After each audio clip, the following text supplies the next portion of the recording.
Bueno, hermanos, estamos entonces en creo que es la sesión 9 de este estudio del libro de Job. Nos quedamos la semana pasada en un Job hablando con Dios, más que hablando, reclamándole a Dios. Y pues es un Job que se siente perseguido por Dios, con justa razón, porque pues, sabemos todas las desgracias por las que Job tuvo que pasar. Entonces, eh, solo a manera de recapitular un poquito lo que hablamos, vamos a leer rápidamente los versículos del capítulo 7 que estuvimos viendo, del 1 al 6. Dice, ¿no está el hombre obligado a trabajar sobre la tierra? ¿No son sus días como los días de un jornalero? Como esclavo que suspira por la sombra y como jornalero que espera con ansia su paga. Así me han dado una herencia, en herencia meses inútiles y noches de aflicción me han asignado. Cuando me acuesto digo, ¿cuándo me levantaré? Pero la noche sigue y estoy dando vueltas continuamente hasta el amanecer. Mi carne está cubierta de gusanos y de una costra de tierra. Mi piel se endurece y supura. Mis días pasan más veloces que la lanzadera de telar. Llegan a su fin sin esperanza. Aquí subrayé algunas cosas, el tema de las noches de aflicción, por ejemplo. El tiempo está pasando, están pasando, no sabemos cuánto tiempo estuvo Job en esa situación, pudo haber sido días, meses. Él habla de meses inútiles, entonces asumimos que fue un periodo un poco largo. Y en ese tiempo que él estaba así, pues tuvo muchas noches de aflicción, probablemente no podía dormir, como dice aquí. Cuando me acuesto digo, ¿cuándo me levantaré? Pero la noche sigue, estoy dando vueltas continuamente hasta el amanecer. Vale la pena enfatizar aquí, mis hermanos, tal vez nos salimos un poquito del tema, pero el sueño es muy importante. Hay un doctor español, conferencista famoso, Mario Alonso Puig. Él dice que dormir es más importante que comer. En Estados Unidos hay alrededor de 100,000 accidentes al año por falta de sueño. Conductores que no han dormido bien y obviamente no tienen la misma habilidad para manejar, sufren accidentes. Por otro lado, es muy importante cuidar nuestra salud y uno de los aspectos que influye mucho en ello es el sueño. Ah, el organismo pues tiene un diseño maravilloso, como hemos hablado ya anteriormente. Es obviamente, un diseño divino. Y ese diseño pues nos permite, nuestro cerebro capta, por ejemplo, cuando está saliendo el sol o cuando está bajando la luz del sol y envía señales al resto del organismo, a los trillones de células que tenemos en el organismo. Y cuando la luz del sol empieza a bajar, cuando empieza la oscuridad, pues se genera una sustancia en el organismo que probablemente ustedes han oído mencionarla, la melatonina. Esa sustancia pues se empieza a generar a partir de las 9 de la noche y alcanza su pico máximo entre las 11 más o menos y las 5 de la mañana. Entonces es importante aprovechar eso porque este es un antioxidante, es un antiviral y pues también impide que se formen tumores. En caso contrario, cuando empieza a activar la luz del sol, el nivel de melatonina baja. Y también es importante porque ahí se emiten señales al organismo que pueden activar genes importantes para proteger nuestra salud, nuestro sistema inmune. Entonces, el tema del sueño no es algo sin importancia. Dormir, descansar es muy importante. De hecho, el descansar no es una opción, sabemos que es un mandamiento. El Señor ordenó en sus mandamientos que trabajáramos 6 días y descansáramos al menos un día a la semana, ¿verdad? Hay trabajólicos que no descansan, que pasan toda la semana trabajando y tarde o temprano, pues eso les pasa la factura. Entonces es importante, mis hermanos, el descanso. Cuando una persona, como en el caso de Job, está afligida, tiene noches de aflicción, pues es un círculo vicioso porque eso le baja las defensas, el no dormir disminuye las defensas, el no dormir influye en la salud, entonces con mayor No, razón uno se mija, recupera. tampoco. Ahora, en tiempo de pandemia, pues mandan incluso una de las cosas que recetan es melatonina para que la gente se recupere, para que la gente descanse. Es importante el descanso, tanto del trabajo como el tema del sueño. Así que no es algo que podamos dejar pasar o que sin importancia, hay que cuidar mucho. Otra de las cosas que señalamos aquí es que dice, mis días pasan veloces y llegan a su fin sin esperanza. Ese tema lo tocamos y algo que tenemos los cristianos, desesperanza. En el caso de Job, pues, se terminaba la vida y se iba al Seol, ¿verdad? Se tenía el concepto que nosotros tenemos de la resurrección, de que Cristo venció a la muerte en la cruz del Calvario. Pues nuestra esperanza está en la vida eterna. Nuestra ciudadanía no es de este mundo, sino es de más allá.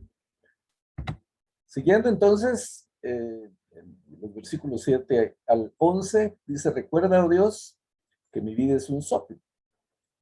Mis ojos no volverán a ver el bien. El ojo del que me ve no me verá más. Tus ojos estarán sobre mí, pero yo no existiré. Como una nube se desvanece y pasa.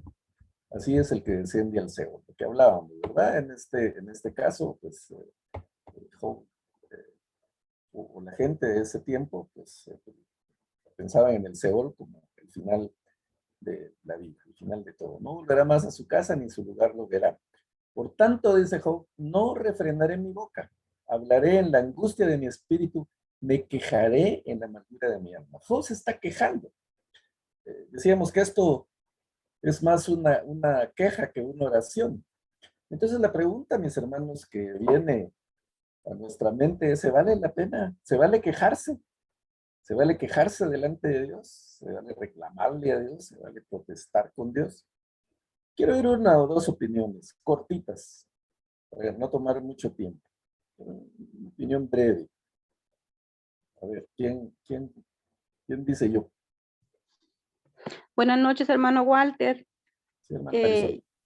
Yo pienso que sí, hermano, porque el Señor conoce que somos polvo, ¿verdad? Y que somos débiles. Pienso yo que Él sí acepta en algunas ocasiones nuestra queja. Es lo que yo pienso. Gracias, hermano. ¿Alguien más quiere opinar? ¿Se vale quejarse? ¿Será adecuado quejarse? Buenas noches. Eh, sí, don Walter, yo creo que el dolor es tan intenso y cuando una persona está con un dolor muy intenso como estaba Job, pues definitivamente se quejó y sí, como humanos en algún momento nos quejamos porque el dolor es tan fuerte que no encontramos de qué otra manera como hacer un desahogo del alma, ¿verdad? Aunque somos cristianos, creemos en Cristo, tenemos esperanza, pero el dolor es muy intenso y por eso se vale quejar, creo yo. Sí, muchas gracias. Bueno, la verdad es que sí, se vale quejarse. Lo que no podemos esperar o tener la idea cuando reclamamos al Señor, cuando nos peleamos con el Señor, cuando preguntamos por qué, es la absurda idea de que merecemos una respuesta. El Señor no está obligado a contestarnos y muchas veces no nos va a contestar, como fue el caso de Job. Sí, como ustedes dicen, en momentos de desesperación, en momentos que no comprendemos lo que está pasando, en momentos en que no le encontramos una explicación a la cosa o creemos que hay una injusticia con nosotros. Vamos a hablar de eso más adelante, pero A veces tendemos a pensar que Dios está siendo injusto en algunos casos y nos quejamos y nos peleamos con Dios. Pero eso en la Biblia podemos encontrar muchos casos de gente que se quejó, mucha gente que se peleó con Dios. El mismo Jacob se peleó con aquel ángel, ¿verdad? Jonás, de hecho, el libro de Jonás termina con Jonás haciendo berrinches. El libro es inconcluso, no hay una conclusión. Ahí se queda Jonás haciendo berrinche con el Señor. Y mucha gente, grandes profetas, ¿verdad? Tuvieron sus momentos de depresión y de queja. David, por ejemplo, tantos salmos que hay, él expresa su dolor, expresa su queja. Entonces, el Señor conoce, como dice Erika, conoce nuestros corazones. Él, pues no sé qué tanto le guste que nos quejemos, pero Él nos perdona. Él acepta eso. Incluso pelearnos con Dios no es adecuado. Quejarnos y pelearnos no es adecuado, definitivamente, pero nos pasa y lo hacemos. Y en una situación difícil, en una situación de conflicto, en una situación inexplicable, no vamos a hacer, nos vamos a pelear, aunque ahora digamos que no. Pero de alguna manera el pelearnos indica una relación. Tenemos una relación con Dios. Entonces, por eso peleamos. Los hermanos pelean porque se relacionan entre sí. Los padres y los hijos pelean. Todo el mundo pelea. Los compañeros de trabajo pelean porque tienen una relación, porque hay interacción. Entonces, es como parte de esa interacción hay pelea. De hecho, el conflicto se da en todo lado en donde hay interacción entre las personas. Entonces, indica una relación. Tenemos una relación con Dios y en determinado momento, pues nos vamos a quejar y vamos a pelear. Es válido, aunque no es adecuado. Tampoco caer en la quejitis, ¿verdad? En que todo sea solo queja. Nuestras oraciones, a veces cometemos el error de que solo es para quejarnos o solo es para pedir. Y se nos olvida dar gracias, se nos olvida darle la gloria al Señor. Cuando el Señor Jesús le pidieron que enseñara a orar, él dio las pautas para orar. Y en el Padre Nuestro podemos ver cómo dijo el Señor que teníamos que orar. Padre Nuestro que estás en el cielo, santificado sea tu nombre. Una de las primeras cosas que hay que hacer al orar es darle la gloria al Señor, santificar su nombre, darle la honra y la gloria a Él. Venga a nosotros tu reino, sea hecha tu voluntad. Somos buenos para pedir, pero no somos buenos para hacer la voluntad del Señor. No queremos Hermano obedecer. Walter, Sí, hermano. perdone, que quería decirle que es permitido quejarnos, pero pienso yo que no reclamarle, ¿verdad? Porque como cristianos tenemos que entender que todo lo que viene a nuestra vida, Dios lo hace con un propósito. Sí, hermano. Es lo que estamos hablando. No es adecuado, no es conveniente. Job en determinado momento se puso irrespetuoso, ¿verdad? Exigente. Él quería un juicio. Él quería que el Señor le diera una explicación. Que él quería... y eso vamos a hablar un poquito la semana entrante de ese tipo de cosas. No es adecuado, pero lo vamos a hacer. Vamos a caer en eso. El que no se ha quejado, el que no se ha molestado con Dios es porque no ha pasado una situación difícil, un dolor grande, ¿verdad? Cuando tenemos eso, caemos en depresión, pues no somos muy conscientes de lo que hacemos y lo que decimos. Entonces Job dice, no me voy a callar, no voy a refrenar mi boca, estoy angustiado y en la angustia de mi espíritu voy a hablar y me voy a quejar, y se queja y protesta y alega y de todo. Entonces, es importante entender cuando una persona está en crisis, cuando una persona está en ese tipo de situaciones, se va a quejar y hasta se va a pelear con Dios. Y pues tenemos que entender eso y no entrar como los amigos de Job, ¿verdad? Porque cuando él se quejó, cuando él reclamó, en lugar de ayudar, entraron a regañarlo, ¿verdad? A decirle lo que tenía que hacer, a prejuzgarlo, porque no lo juzgaron, sino lo prejuzgaron.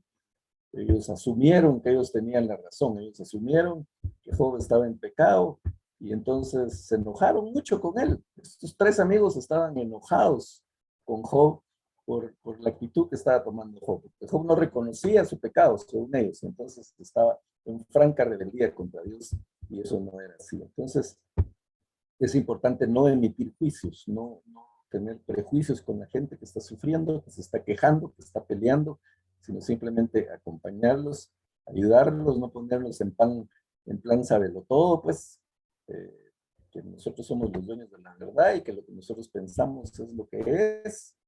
Entonces entramos en un plan de los amigos de Job, ¿verdad? Que en lugar de ayudar, pues estamos complicando las cosas. Dice, si digo mi cama me consolará, mi lecho atenuará mi queja, entonces tú me asustas con sueños y me aterrorizas con visiones. Mi alma pues escoge la asfixia y la muerte en lugar de mis dolores. Languidezco no de vivir para siempre, déjame solo, pues mis días son un soplo. Hermanas, en esta pandemia creo que es cuando más importancia se le ha dado al tema de respirar. Mientras estamos vivos, respiramos. Cuando dejamos de respirar, morimos. Y la gente que está muriendo, que ha muerto, es porque simplemente ya no pueden respirar. Ahí les ponen oxígeno y todo lo que se puede, pero hay gente que los pulmones no responden. Y respirar es gratis, mis hermanos, pero no lo valoramos. Aquí está hablando Job de eso, dice, mi alma escoge la asfixia, él ya no quiere vivir, él quiere dejar de respirar, prefiere la muerte en lugar de los dolores. Pero hermanos, nosotros que tenemos vida, tenemos que agradecerle al Señor la respiración, el aire que tenemos. De hecho, dice la Biblia que Dios sopló dio en el hombre soplo de vida, el rúa, en el hebreo, ¿verdad? Él nos da aliento de vida, ese soplo divino que nosotros tenemos y que entonces es tan valioso. ¿Cuánto cuesta un tambo de oxígeno? No sé, pero el oxígeno lo tenemos gratis en los campos, en la naturaleza. Hablando del descanso, pues es conveniente, pues cuando tenemos un día libre, buscar ahora especialmente, ¿verdad? Los ambientes limpios, los árboles. Yo a veces miro, ahora pues he visto gente en los carros fumando, ¿verdad? Sacando humo ahí. Digo yo, no les basta el humo de las camionetas, no les basta la contaminación que hay en nuestra ciudad y encima se meten más humo en el organismo. Y entonces una persona con los pulmones dañados por el tabaco, incluso por el humo de la contaminación de los buses y de los carros y de todo eso, con esta enfermedad, pues los pulmones colapsan, no aguantan. Entonces, importante, mis hermanos, dar gracias por todo, por la vida, por el aire que respiramos, todas esas son cosas que el Señor nos da gratis. Hay una canción, yo me voy a poner mundano, ¿va? Pero hay una canción de Ricardo Arjona que a mí me llama la atención, se llama Lo poco que tengo. Y me llama la atención porque en esta canción él habla precisamente de esto. Dice, lo poco que tengo es tan poco que vale 1.000.000, y entonces empieza a hablar de todas esas cosas que para nosotros nos pueden parecer poco o que las pasamos desapercibidas, pero que son invaluables, no se pueden pagar.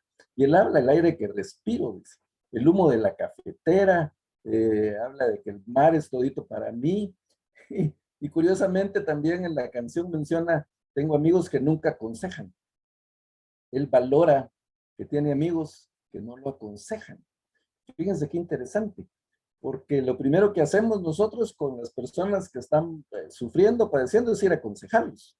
Nos encanta aconsejar, nos encanta irle a decir a la gente lo que está haciendo mal, nos encanta irle a decir a la gente qué es lo que tienen que hacer, porque nosotros somos los expertos, porque nosotros sabemos lo que hay que hacer y entonces aconsejamos. Pero a la gente no le gusta que la aconsejen, a menos que pida un consejo. Incluso cuando se habla de la crianza de los hijos, de los expertos, los psicólogos, que a un hijo adulto no hay que aconsejarlo a menos que él pide el consejo. Porque si se le aconseja sin que pida, se ofende, ¿verdad? Porque dice, bueno, mis papás no creen que yo no sé cómo vivir, no sé cómo hacer las cosas, ¿por qué me están diciendo cómo las tengo que hacer si yo sé cómo las hago? Ese es el problema de nosotros los adultos, que si vamos con alguien a pedirle un consejo, con un consejero, para eso están los consejeros, ¿verdad? Especialmente los consejeros cristianos, para ayudarnos cuando vamos y pedimos un consejo. Pero que venga alguien aconsejarnos, a exhortarnos, a regañarnos, especialmente si estamos en época de crisis, eso no funciona y no es adecuado. Siguiendo entonces, dice que es el hombre para que lo engrandezcas, para que te preocupes por él, para que lo examines cada mañana y a cada momento lo pongas a prueba. Nunca apartarás de mí tu mirada, ni me dejarás solo hasta que trague mi salida. ¿He pecado? ¿Qué te he hecho, oh guardián de los hombres? ¿Por qué has hecho de mí tu blanco? De modo que soy una carga para mí mismo. Entonces, ¿por qué no perdonas mi transgresión y quitas mi iniquidad? Porque ahora dormiré en el polvo y tú me buscarás, pero ya no existiré. Siguen los reclamos, siguen los por qué. Entonces, ya lo mencionamos, ¿no? ¿Por qué nunca tiene respuesta? Hay que preguntarse para qué. Todos hemos oído esa famosa frase, ¿verdad? De que todas las cosas suceden por una razón. Pero hay un psicólogo muy famoso también y conferencista, Anthony Robbins, que dice, todo pasa por una razón, pero todo lo puedes utilizar. Entonces, sí, las cosas pasan, hay una razón por las que pasan, pero depende de nosotros de sacarle provecho a eso que nos pasa. Todo lo que nos pasa, bueno o malo, le podemos sacarle utilidad, pero esa es una decisión nuestra, esa es nuestra actitud. Nos pueden pasar las peores cosas, pero si no aprendemos de eso, pues no sirvió de nada y nos van a seguir pasando y no sirve. Pero cuando sacamos provecho, cuando le sacamos un aprendizaje, cuando utilizamos esa experiencia para mejorar, entonces es cuando vale la pena. Bueno, entramos ya al capítulo 8, entonces, en donde el segundo amigo de Job, ¿verdad? Bueno, sí eran amigos realmente, pero no estaban haciendo el papel que un amigo debería hacer. Y aquí viene Bildad. Y Bildad va a empezar a hablar. Como les dije anteriormente, ya no vamos a ir versículo por versículo, no vamos a ver todo lo que hablaron los amigos. Habló Elifaz. Hay 3 discursos de Elifaz en el libro de Job y 3 respuestas de Job. Hay 3 discursos de Bildad y 3 respuestas de Job.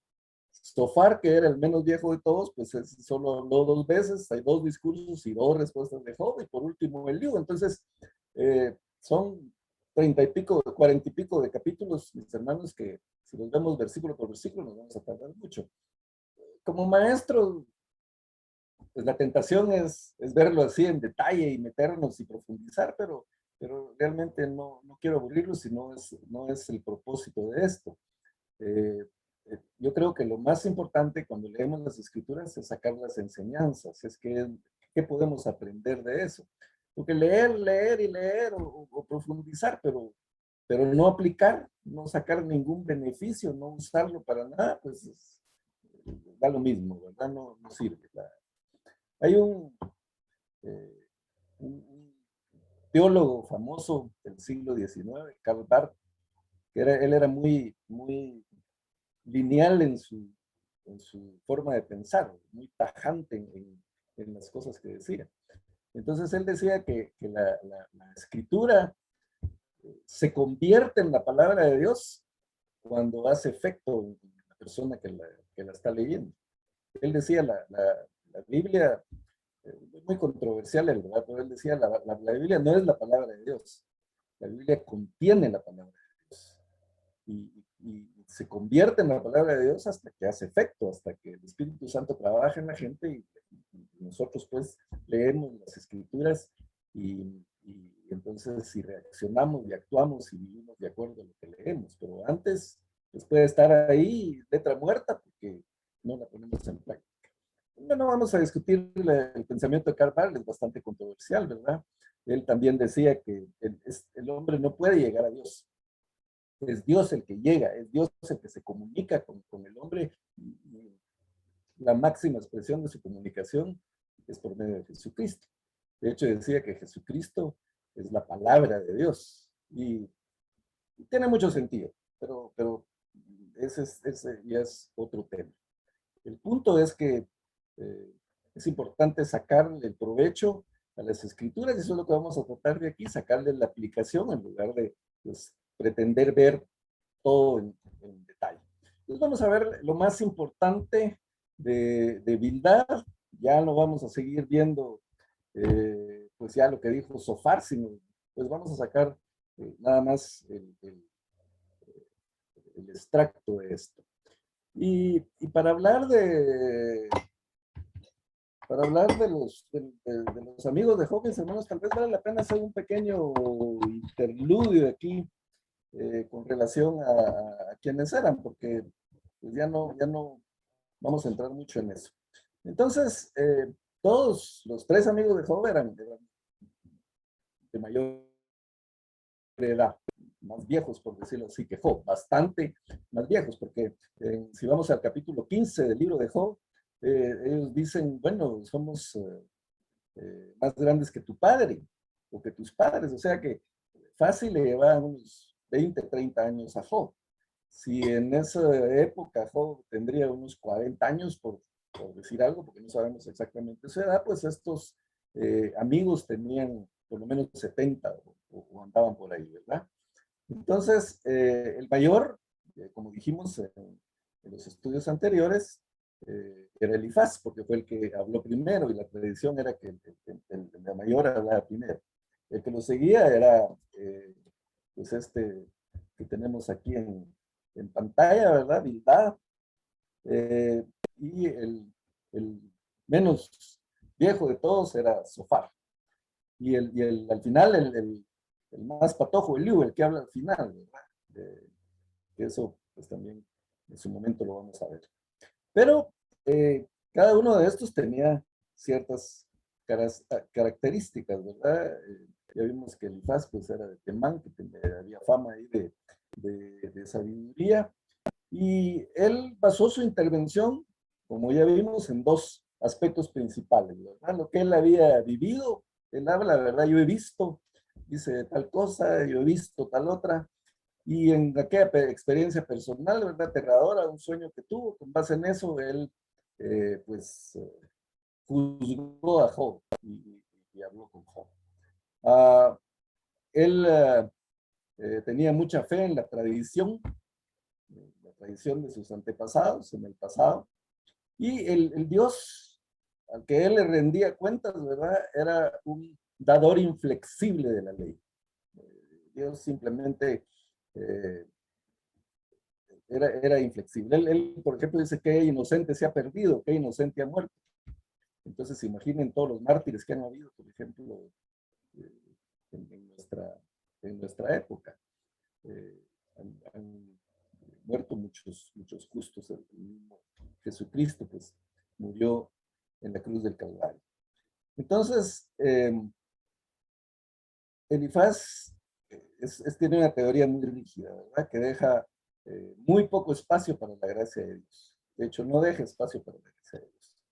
Bildad es el segundo más anciano de los tres. Para definirlo en una palabra, Bildad era un legalista. Él también lo que creía era, según él, la ley y no había para dónde, ¿verdad? El tema de su vida, lo que dice en el versículo 20 del capítulo 8 que vamos a leer, dice, aquí, Dios no aborrece al perfecto ni apoya la mano de los malignos. Para él eso era no negociable, ¿verdad? Le gustaba citar proverbios antiguos y al igual que Elifaz, pues un gran respeto hacia la tradición.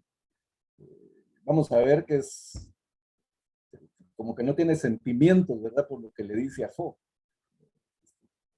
Tiene reacciones inhumanas, podríamos decir, Bildad. Y finalmente Sofar, el menos viejo, ¿verdad? Pero era el más dogmático también de todos. Parecía un maestro de escuela, ¿verdad? Que estaba hablando a un montón de alumnos neófitos o inexpertos. De hecho, la forma de hablar de él les dice, ¿no sabes esto? ¿Verdad? Así presenta su caso muy insensiblemente, es inclemente, porque le dice a Job que el Señor ni siquiera le ha dado todo el castigo que él merece. En el capítulo 11 le dice que le está dando menos de lo que merecía por sus pecados. El texto clave de él es, ¿no sabes esto? Que así fue siempre, desde el tiempo que fue puesto el hombre sobre la tierra, que la alegría de los malos es breve y el gozo del impío por un momento. Entonces, estos personajes se basaban mucho en el pasado, en lo que había sucedido en la antigüedad. Y con base en eso, pues juzgaban y querían seguir con los mismos conceptos. Y muchas veces nos pasa eso, mis hermanos, nos estancamos en el pasado, ¿verdad? Recordamos los viejos tiempos, ay, tan alegre que era antes, ¿verdad? Las cosas eran diferentes, ya hoy nada es igual, hoy todo es diferente, hoy todo es más complicado, antes no había tanta violencia, antes no había tanta corrupción, y entonces nos quedamos estancados en el pasado y no vemos para adelante, no tratamos de cambiar nuestro futuro, no podemos cambiar el pasado, pero sí podemos cambiar el futuro. Debemos ubicarnos en el presente y tener ideas pues, de más entusiasmo, de más vitalidad. Si las cosas no funcionaban o no funcionan como queremos, pues nosotros podemos ayudar a que funcionen, pero no vivir destacados en el pasado. Porque muchas veces las cosas del pasado, que funcionaron en el pasado, ya no funcionan hoy. Sin ir muy lejos en el tema de la ciencia, pues lo que se creía hace 50 años de la medicina o en la astronomía o todo eso, hoy ya no es lo mismo, ya se creen otras cosas, ya han habido otros avances, porque el mundo va avanzando. Entonces no podemos vivir estancados en el pasado, pero estos personajes eran así. Y estaban enojados. ¿Y por qué estaban tan enojados? Porque Job les dice, en los capítulos 6 que vimos anteriormente, ustedes dice, son inútiles, no me están ayudando. Dice, han visto el tormento y temen. Yo creo que ahí Job dio en el clavo. El problema de ellos es que temían que les fuera a pasar lo que le estaba pasando a Job. Entonces, por eso basaban toda su teología en que si se hacían las cosas bien, no les iba a pasar nada mal. Entonces, ellos estaban esforzándose por ser impecables, ¿verdad? Por tratar de ser santos para que no les pase nada mal. Porque esa era su teoría, pero en el fondo tenía miedo. Estos tres personajes, mis hermanos, tienen muchos discípulos el día de hoy. Elifaz, Bildad y Zofar. Hay mucha gente que se parece a ellos. Yo no sé si ustedes se han topado con aquellas personas que lo saben todo, ¿verdad? Para todo tienen una respuesta, todo lo quieren resolver y lo que ellos dicen es la ley. Incluso hasta les gusta la polémica, de generar discusiones para ellos, demostrar todo el conocimiento que tienen de todos los aspectos, de todo saben, ¿verdad? De lo que uno les saben y quieren aconsejar y dar su opinión y que los demás hagan lo que ellos piensan. Y el que no piensa igual que ellos, pues está descartado, ¿verdad? Esos son los amigos de Job y hacen ese papel. Entonces, hay un psicólogo suizo, Paul Tornier, que nos decía, que dijo, casi siempre estamos anhelando una religión cómoda, que sea fácil de entender y fácil de seguir. Una religión sin misterio, sin problemas inexplicables, sin atolladeros. Una religión que nos permitiera escapar de nuestra condición humana, miserable. Una religión en la que el simple contacto con Dios nos libre de todo afán, de toda incertidumbre, de todo sufrimiento y de toda duda. En pocas palabras, dice este psicólogo, queremos una religión sin la cruz. ¿No es así, hermanos? Quisiéramos una religión sin problemas, sin sufrimiento, sin pruebas. Una religión fácil. Pero eso, sencillamente, como dice este psicólogo, es una religión sin la cruz.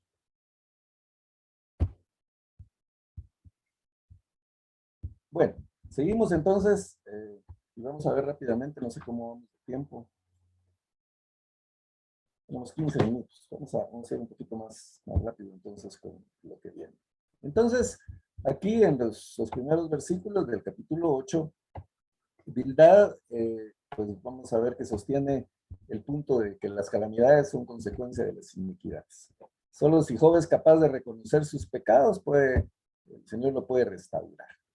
Ese es el pensamiento de Elifaz. Y por eso no vamos a entrar en detalle a lo que dicen los tres, porque el mismo Job desde el primer momento, desde que vio que habló Elifaz, ¿verdad? Pues ya se hizo una idea de lo que iban a decir los demás amigos. Entonces aquí vamos a leer nada más los versículos, los primeros versículos del capítulo 8. Entonces dice, a eso respondió Bildad de Suá. ¿Hasta cuándo seguirás hablando así? Tus palabras son un viento huracanado. Imagínense, mis hermanos, alguien que está abriendo su corazón, que se está quejando, que nos está diciendo todo lo que está pasando, cómo está sufriendo, que le están yendo mal las cosas, que no le ha ido bien en la vida, y le decimos, a la madre, estás hablando tonteras, ¿verdad? O sea, eh, ya deja de hablar tanta tontería. Eso es prácticamente lo que le está diciendo este Bildad, ¿verdad? Tus palabras realmente nada que ver, ¿verdad? Un viento huracanado. ¿Acaso Dios pervierte la justicia? Dice. ¿Acaso tuerce el derecho el Todopoderoso? Aquí lo que le está diciendo a Bildad es que Job está cuestionando la justicia de Dios. Y entonces, Bildad está defendiendo la justicia de Dios. Y está bien. Estos tres personajes defendieron la santidad de Dios, defendieron la justicia de Dios, pero se olvidaron de la misericordia y de la gracia de Dios. Pero es que son dos cosas diferentes, mis hermanos, y eso nos pasa mucho y tenemos que evitar esa situación. Dios es un Dios santo, Dios es un Dios justo, pero por otro lado, también Dios es un Dios amoroso, un Dios de gracia, de misericordia, de perdón. Entonces es un poquito difícil como que unir esas dos cosas, ¿verdad? Como, no sé, se me ocurre que tal vez uno de nuestros hijos, ¿verdad? Adolescentes nos contesta mal, eh, nos da una respuesta que a nosotros nos parece ofensiva, un insulto, una falta de respeto. Entonces tenemos dos caminos. Eh, pues reprenderlo, para algunos tal vez darle un sopapo, ¿verdad? O por el otro lado, ignorarlo y dejar pasar y seguirlo queriendo y demostrarle el amor y todo. Entonces, eh, alguien podría decir, no se hizo justicia, lo justo era darle su sopapo, ¿verdad? Pero lo otro es mostrarle amor y misericordia. Entonces, juntar esas dos cosas es complicado, pero Dios lo hizo y lo hizo en la cruz del Calvario. Ahí juntó su justicia, porque Él juzgó al hombre. La Biblia dice la paga del pecado es muerte. Entonces, los pecadores merecemos morir, ¿verdad? Por nuestro pecado. Pero Él dejó caer todo el peso de la ley, todo el peso de su justicia sobre la persona de Jesucristo. Y ahí nos mostró su gracia y su amor, porque Él en carne propia sufrió lo que nosotros teníamos que sufrir. Entonces, de esa manera, Él unió esas dos cosas. Pero aquí, estos señores no tienen ese concepto, entonces se están basando todo en la justicia, en el castigo divino, el Dios inflexible, ¿verdad? Que tiene que castigar. No están tomando en cuenta. En su afán por defender la justicia y la santidad de Dios, están olvidando de la gracia y de la misericordia. ¿De dónde queda la gracia? Vamos a hablar más adelante de eso, porque ese es un tema que no me quiero meter ahorita porque es extenso. Pero miren la falta de tacto, la insensibilidad de Bildad que le dice, lo puse aquí en rojo, si tus hijos pecaron contra Dios, Él les dio lo que su pecado merecía. Prácticamente le está diciendo, tus hijos murieron por pecadores. ¿Cómo puede tomar una persona que alguien le diga eso? Y nosotros podemos decir a la que bárbaro Bildad, ¿verdad? Pero sucede hoy en día, mis hermanos. ¿Cuánta gente eh, que tal vez ha estado saliendo de una situación de divorcio, ¿verdad? Eh, un caso de una señora que se estaba divorciando y estaba muy afligida porque es una ruptura de esa naturaleza, una ruptura sentimental, produce mucho dolor, mucho daño, y va a la iglesia acongojada, sufriendo, llorando, y pasa otra y le dice, ¿qué está haciendo aquí? Qué vergüenza que esté aquí después de lo que hizo. Eh, Muchas veces los cristianos reaccionan así, reaccionamos así, somos muy crueles con las demás personas, nos volvemos insensibles, según nosotros defendiendo la justicia, la santidad de Dios, y como estos amigos nos olvidamos de la misericordia. Le sigue diciendo Vital que le pida perdón a Dios, ¿verdad? Y está de alguna forma utilizado, siendo utilizado por el enemigo, porque lo que el enemigo quería era eso, bueno, Job dijera, eh, voy a hacer las cosas bien, ¿verdad? Para recuperar todo, porque el que hace las cosas bien, le va bien. Entonces, los amigos también están presionando a Job para eso. Y aquí pone algunos ejemplos de la naturaleza de este hombre, ¿verdad? Dice, puede crecer el papiro donde no hay pantano, puede crecer los juncos donde no hay agua, aunque estén floreciendo y nadie los haya cortado, se marchitan antes de que otra hierba. En otras palabras, le está diciendo a Job, todo lo que tú formaste, todo ese imperio, todo ese poder, estaba pues sobre arenas movedizas porque no era sincero, eres un hipócrita, entonces por eso todo eso se está viniendo abajo. Así termina la esperanza de los impíos, dice, o sea, está diciéndole a Job que él es un impío. Muy débiles son sus esperanzas, se han puesto su confianza en una telaraña, no podrán sostenerse cuando se apoyen en él. No quedarán en pie, ¿verdad? Cuando se prendan de sus hilos, son como plantas frondosas expuestas al sol, que extienden sus ramas por todo el jardín, hunden sus raíces en torno a un montón de piedras y buscan arraigarse en ellas. Pero si las arrancan de su sitio, ese lugar negará haberlas conocido, así terminará su alegría de vivir y del suelo brotarán otras plantas. En otras palabras, pues Job había basado todo en falso, en su forma de ser hipócrita, no estaba siendo sincero, entonces por eso lo que tenía fue como una telaraña, ¿verdad? Que no aguantó el peso y se le derrumbó y que ya fue arrancado, ¿verdad? De todo lo que tenía y ya nunca más iba a florecer. Ese es el concepto. Y entonces, otros van a venir a ocupar su lugar cuando haya muerto. La verdad insiste que si Job fuera limpio y recto, y si estuviera dispuesto a seguir sus consejos, ¿verdad? De experto, que reconociera su pecado, entonces Dios podría de nuevo disfrutar de la risa y de la pena. No, Bildad no sabe que está profetizando lo que va a pasar al final, ¿verdad? Job va a recuperar todo, pero no de la forma que Bildad cree, porque Job no ha pecado. Job está siendo utilizado por el enemigo para que el pobre Job pues, se sienta peor. Entonces, en conclusión, mis hermanos, el discurso de Job fue un auténtico fracaso. No trajo, perdón, el discurso de Bildad no trajo consuelo a Job, ni pudo evidenciar su pecado hasta el punto de obligarle a confesar. Eso era lo que él quería, pero fracasó. Bueno, se nos terminó el tiempo. La semana entrante vamos a ver un poco de la respuesta de Job, que Job pues pide justicia. Aquí en los capítulos 9 y 10, que les pedí que leyeran, pues leámoslo para la semana entrante. Job empieza su respuesta hablando de la... Pues el punto es que si Job acepta la sugerencia de Elifaz de encomendar a él su carga a causa de arrepentirse, pues él iba a recuperar todo, pero el problema es cómo Job va a reconocer algo que no ha hecho, ¿verdad? Un pecado que no ha cometido. Y entonces vamos a ver que se empieza a cuestionar la justicia de Dios. Y dejemos esa pregunta para la semana entrante, mis hermanos. ¿Es realmente un Dios justo? Decimos que sí, pero ¿qué pasa cuando sentimos que no es justo con nosotros o con las personas que nos rodean? Podemos tender a pensar que Dios no es justo. Así como nos peleamos con Él, así como le reclamamos, así como nos quejamos, también eventualmente podemos tener pensamientos y poner en duda la justicia de Dios. De eso vamos a hablar la semana entrante. Pero muy bien, comentarios. Ahí los Méndez abrieron la cámara, no sé si van a comentar algo. ¿O alguien más tiene alguna pregunta, algún comentario?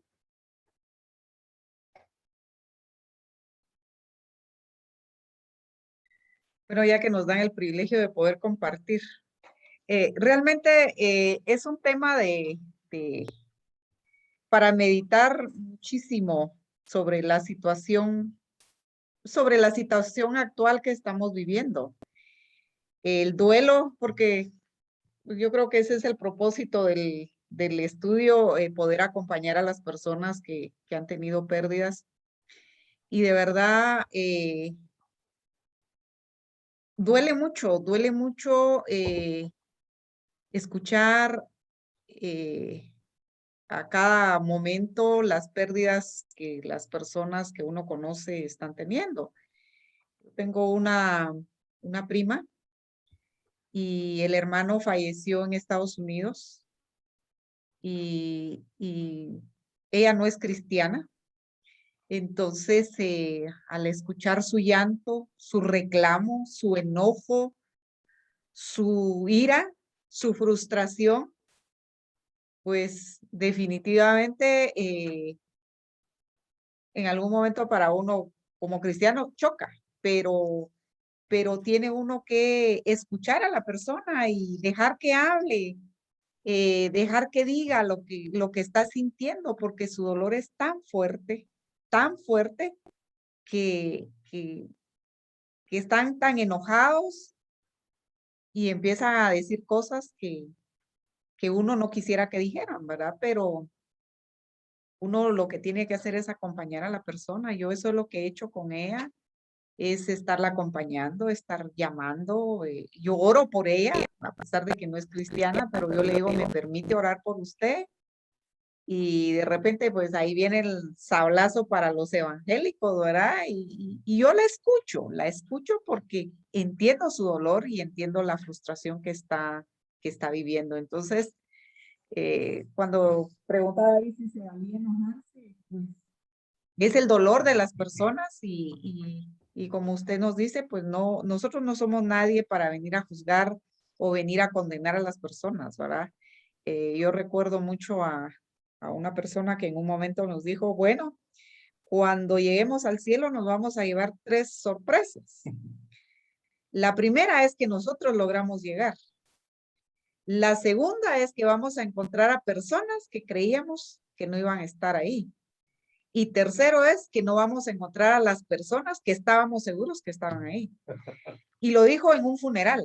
Y a mí me impactó tanto y realmente tiene mucha razón. Y es un pastor, un hermano que usó esa frase. Entonces, realmente cuando uno mira el amor de Dios, la misericordia para uno, de verdad, uno no es nadie para venir a juzgar a las personas y máxime si están enojadas en un momento de tanto dolor, ¿verdad? Entonces, creo yo que la reflexión o lo que yo aprendo acá en el final de la clase, pues es a tener esa compasión hacia las personas y simple y sencillamente escuchar si es que quieren hablar conmigo, ¿verdad? Si es que quieren que se les apoye en ese sentido, es escucharlas para que ellas puedan hacer algo de catarsis y poder salir del shock o de la fase del duelo que se encuentren,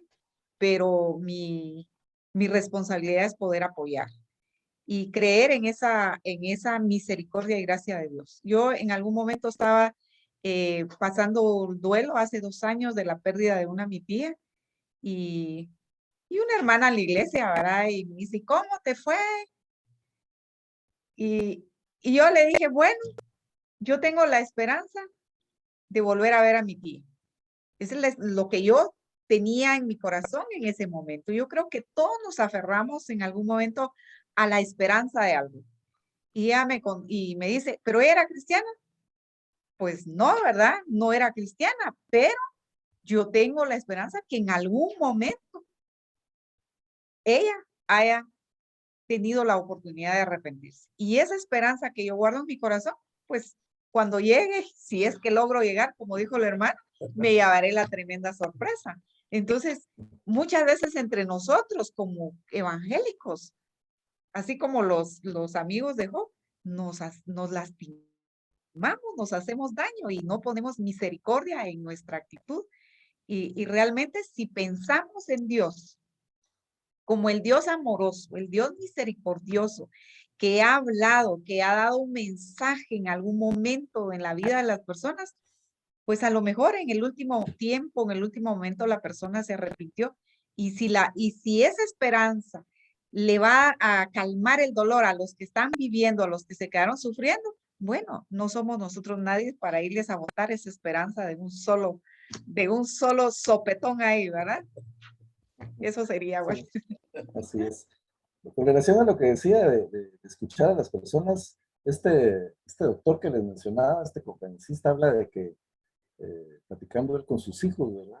Como él sigue dando muchas conferencias en todas partes, dice que sus hijos le dijeron, mira papá, cuando quieras que mejoren las relaciones entre padres e hijos, cuando tengas la oportunidad de hablar a los padres, diles a los padres que digan menos y que pregunten más, porque nos pasa mucho a los papás, ¿verdad? Emitimos juicio, recomendamos, regañamos, queremos, pues, con el afán de corregir a nuestros hijos y de enderezarlos, pero muchas veces no sabemos qué es lo que les está pasando, no les hemos preguntado qué les está pasando, qué situaciones están viviendo.